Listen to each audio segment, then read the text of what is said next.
Hello guys, in this video I'm going to show you how to make two column text in MS Word.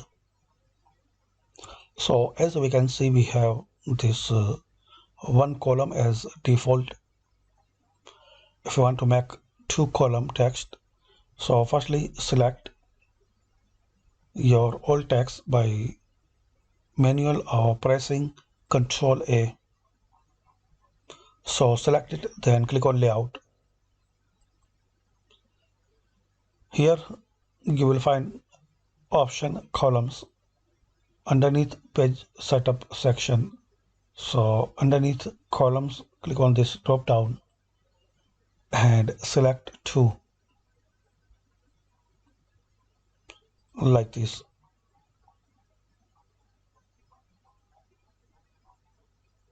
So very simple and quick method.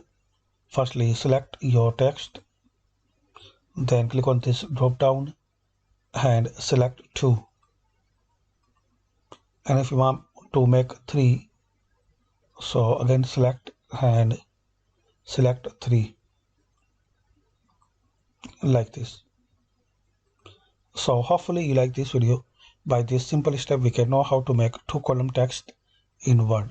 Thanks for watching.